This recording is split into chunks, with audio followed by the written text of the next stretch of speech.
যে যত সোশ্যাল মিডিয়ায় যত থাকবে সে তত প্রেশার নিবে। তো দিন শেষে পার্টিকুলার পার্সন সে কিভাবে নিচ্ছে বিষয়গুলোকে, এটা ইম্পর্টেন্ট। বড় ভাই মাশরাফি ঠিক এভাবেই সোশ্যাল মিডিয়ায় নেতিবাচক দিক নিয়ে সতর্কবার্তা দিয়েছিলেন। তবে সোশ্যাল মিডিয়ার সেই মোহ না সামলাতে পেরে দল থেকে বাদ পড়লেন একসময় হার্ড হিটার তকমা পাওয়া ক্রিকেটার সাব্বির রহমান, যে এখন ক্রিকেটার থেকে টিকটকার হিসেবে বেশি পরিচিত।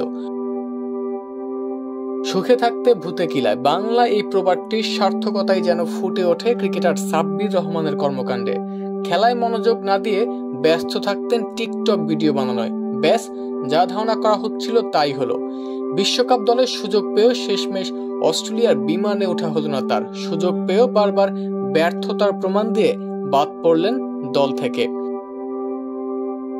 আহামরি কোনো পারফর্ম না করে হুট করে অধিনায়ক সাকিবের পছন্দের তালিকায় থাকায় জাতীয় দলের সুযোগটাও মিলে গিয়েছিল।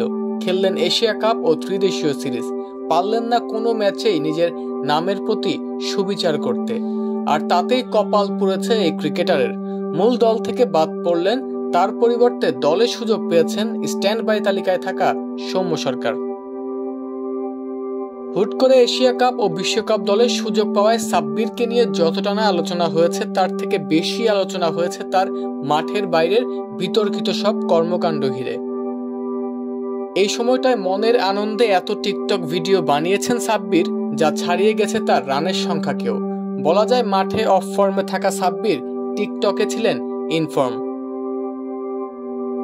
আর সাব্বিরের এমন কর্মকাণ্ড নিয়ে ভক্ত থেকে শুরু করে গণমাধ্যম সবাই রীতিমতো সমালোচনায় মেতেছিলেন। যেখানে বছরের পর বছর চেষ্টা করেও অনেকে সুযোগ পায় না জাতীয় দলে, সেখানে সাব্বির সুযোগ পেয়েও তা অবহেলায় হারালেন। দীর্ঘদিন পর দলে ফিরে সাব্বিরের এমন পারফরমেন্স নিঃসন্দেহে তার ক্যারিয়ারে বড় প্রভাব ফেলবে। বিশ্বকাপের মতো মঞ্চে নিজেকে প্রমাণ করতে পারলে তা হতো তার ক্যারিয়ারের জন্য বড় এক ইতিবাচক দিক। তবে সাব্বির সোশ্যাল মিডিয়ায় এতটাই ডুবেছিলেন যে নিজের আসল কাজটাই ভুলে গেলেন। ভেবেছিলেন হয়তো পারফর্ম না করেও শেষমেশ বিশ্বকাপ দলে টিকে যাবেন। সাব্বিরের সেই ভাবনাটা ভুল প্রমাণ হলো। পারফর্ম না করায় অধিনায়ক সাকিব ও কনসালটেন্ট শ্রীধরনের গুডবুকে থাকা সাব্বিরকে ছেঁটে ফেলা হয়েছে দল থেকে। এর মাধ্যমে একটা পরিষ্কার বার্তা দিয়েছে টিম ম্যানেজমেন্ট যে দলে থাকতে হলে পারফর্ম করাটাও জরুরি। ব্রিসবেনে বাংলাদেশ 17 ও 19 অক্টোবর আফগানিস্তান ও দক্ষিণ আফ্রিকার বিপক্ষে ওয়ার্ম আপ ম্যাচ খেলবে। আর 24 অক্টোবর হোবার্টে কোয়ালিফাইং রাউন্ড থেকে উঠে আসা দলের বিপক্ষে ম্যাচ দিয়ে শুরু হবে বাংলাদেশের বিশ্বকাপ মিশন।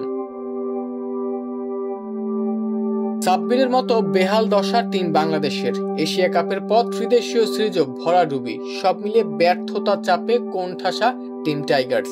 সেই চাপ সামাল দিয়ে পারবে কি অধরা সেই জয়ের খোঁজ, তা তো সময় বলে দেবে।